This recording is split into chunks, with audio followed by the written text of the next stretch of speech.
বিরতির পর স্বাগত।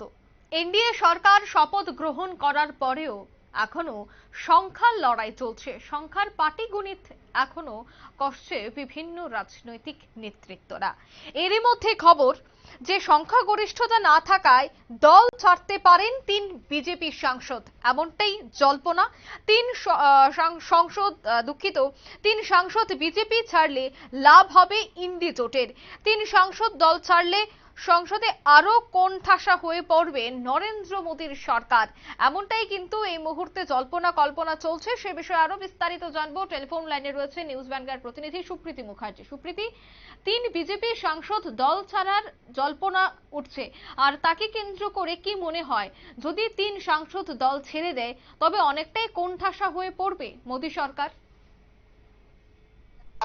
ভোটের ফলাফল ইতিমধ্যেই বেরিয়ে গেছে, কিন্তু ভোটের তোমার ফলাফল বেরোলেও আমরা যেটা দেখেছি যে প্রত্যাশা মতন যে জয় বা প্রত্যাশা মতন যে একটা আসন সংখ্যাগরিষ্ঠতায় পৌঁছাতে পারেনি এক প্রকার বিজেপি। তবে এই নিয়ে হতাশা কিছুটা লক্ষ্য করা গেছে, দলের মধ্যে হতাশা কিছুটা গ্রাস করেছে ইতিমধ্যেই আমরা দেখেছি বিজেপিকে। তবে পরিস্থিতি আরো কিছুটা অবনতি হয়তো হতে পারে আগামী দিনে, সেটাই এখন মনে করা হচ্ছে। কিভাবে তা অবনতি হবে বা কি হতে চলেছে আগামী দিনে, সেক্ষেত্রে দেখো বলতে গেলে বলতে হয় যে এখনো কিন্তু বেশ কয়েকজন সাংসদ দল ত্যাগ করতে পারে। আর এই খবর যখন বিজেপির অন্দরে চলছে তখন তুমি বুঝতেই পারছো যে খানিকটা হলেও যে তারা চাপে রয়েছে এবং রক্তচাপ যে বাড়ছে কিছুটা হলেও বিজেপির অন্দরে, সে কথা কিন্তু পরিষ্কার। দেখো ইতিমধ্যেই তোমার তৃণমূলের পক্ষ থেকে এই পুরো বিষয়টিকে এখন যথেষ্ট পরিমাণে তারা তৃণমূলের পক্ষ থেকে সোশ্যাল মিডিয়াতে এই বিষয়টিকে নিয়ে প্রচার করা হচ্ছে। বিজেপির যে এখন খারাপ ফলাফল বা তোমার আরো সাংসদরা ছাড়তে পারেন, দল ত্যাগ করতে পারেন, এই নিয়ে তৃণমূল এখন এক্স হ্যান্ডেলে বেশ কিছু পোস্ট করছেন। যার মধ্যে একটি উল্লেখযোগ্য পোস্ট সকলের সামনে এসেছে বা নজরে এসেছে, তা হচ্ছে সাংসদ সাকিব গোখলে যে পোস্ট এসেছে। সেখানে তিনি এক্স হ্যান্ডেলে লিখেছেন যে বিজেপির সাংসদের সংখ্যা ইতিমধ্যেই তোমার 240, ইন্ডিয়া সাংসদের সংখ্যা 237। এবার সেই জায়গাতে তিনজন এলে বিজেপি হয়ে যাবে আর ইন্ডিয়া হয়ে যাবে তোমার 240।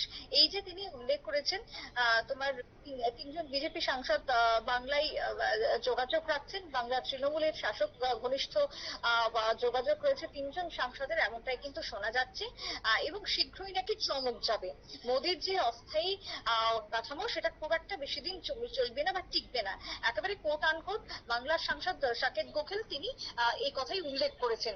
এবং তার এই কথার পর অর্থাৎ তোমার 3জন বিজেপির সাথে যোগাযোগ, 3জন বিজেপি সাংসদ তৃণমূলের সাথে যোগাযোগ রেখেছেন, এই কথাতে অনেকেই অনেক কিছু ইঙ্গিত মনে করছেন। তবে কোন 3জন, সব থেকে বড় প্রশ্ন যে তারা কারা, তারা কোন আসন থেকে জয়ী হয়েছেন? এমনিতেই বিজেপির আসন কমেছে, কিন্তু সেই জায়গাতে তারা তাহলে কারা হতে পারে, কোন কোন আসন থেকে?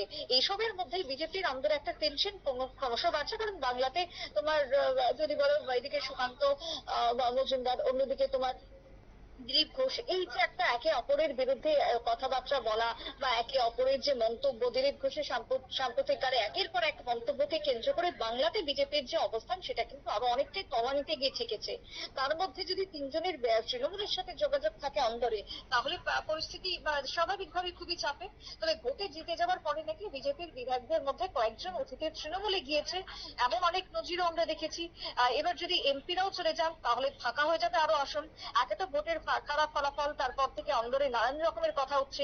বিজেপির রাম মন্দির উদ্বোধন বলো, নরেন্দ্র মোদীর বা সেই জায়গাতে G20 সামিট বলো, কোনোটাই যে ভোট বাক্সে তেমন প্রভাব ফেলতে পারেনি, সে কথাই মনে করছেন রাজনৈতিক মহল। এবারে সেখানে খোদ বিজেপি নেতা দিলীপ ঘোষ, যেটা তোমাকে বলছিলাম, দলের অন্দরের একাংশের বিরুদ্ধে তোপ দিয়ে গেছেন। এমপি হবার পরে সৌমিত্র খাঁ তিনি বলতে থেকেছেন যে মন্ত্রী হবার ইচ্ছের কথা। এসবের মধ্যে নতুন চমক, সেটা সাকেত গোখলে একেবারে দিয়ে দিলেন। তৃণমূলের এই দাবি যদিও প্রকাশ্যে মানতে চাইছেন না বিজেপি, তবে এর আগে যদি বলি বাবুল সুপ্রিয়, অর্জুন সিং, তারাও বিজেপির টিকিটে জয়ী হয়েছিলেন, কিন্তু তারাও সেই চলে গিয়েছিলেন তৃণমূলের ঘরে। আবারও যদি সেই অবস্থা হয় তাহলে বাংলাতে খুব স্বাভাবিকভাবে আবারও সমস্যা বাড়বে এবং আখেরে যে লাভ হবে তৃণমূলের ক্ষেত্রে আগামী বিধানসভা নির্বাচনে, সে কথা কিন্তু বলার অপেক্ষা রাখে না। সামনেই বাংলাতে উপনির্বাচন রয়েছে তোমার আগামী 7 তারিখে। তার আগেই কি তাহলে দল বদলের আবারও দেখা যাবে হিড়িক? তাহলে কি বিজেপির জেতা সাংসদরা চলে যাবেন আবারও তৃণমূলের ঘরে, এই নিয়ে কিন্তু এখন জোর জল্পনা কল্পনা শুরু হয়ে গেছে। তবে হ্যাঁ, সেটাই আমরা যেটা প্রত্যেকবারই বলে থাকি যে সময়ই বলবে আসল উত্তর। সময়ই তার সবটা দেখিয়ে দেবে। তবে বাংলাতে বিজেপির সংগঠন যে অনেকটাই দুর্বল, সে কথা এর আগেও প্রমাণ হয়েছে। এবার লোকসভা জেতার পর যদি আবারও দল বদল করেন জয়ী সাংসদরা, তাহলে কিন্তু সে কথা হুবহু মিলে যাবে রাজনৈতিক মহলের সাথে, যে বাংলাতে বিজেপি সংগঠন যে একেবারে দুর্বল, বা তৃণমূলের একেবারে শক্ত মাটিতে বা শক্ত ঘাটিতে যে তারা পা ফোটাতে পারেনি, সে কথা কিন্তু বলে দেবে যদি তিনজনের দল বদল হয়ে থাকে। অঙ্কিতা। একদমই, ধন্যবাদ সুপ্রীতি। অর্থাৎ বাংলার 3 সাংসদ দল পরিবর্তন করতে পারে, তারা বাংলার শাসক দল তৃণমূলে যোগদান করতে পারে, এমনটাই জল্পনা। আর সেই খবর দিল্লিতে পৌঁছা মাত্রই দিল্লিতে কিন্তু এক প্রকার অস্থির পরিস্থিতি বিরাজমান। যদি 3 সাংসদ তারা এনডিএ জোট ছেড়ে এবার শাসক দল তৃণমূলে চলে আসে, বাংলা শাসক দলের সামিল হয়, তবে সেক্ষেত্রে অনেকটাই অস্থিরতা পরিস্থিতি কায়েম হতে পারে দিল্লিতে, এমনটাই মনে করছেন রাজনৈতিক মহল। নিয়ে নিচ্ছে ছোট্ট একটি বিজ্ঞাপন বিরতির সঙ্গে থাকুন।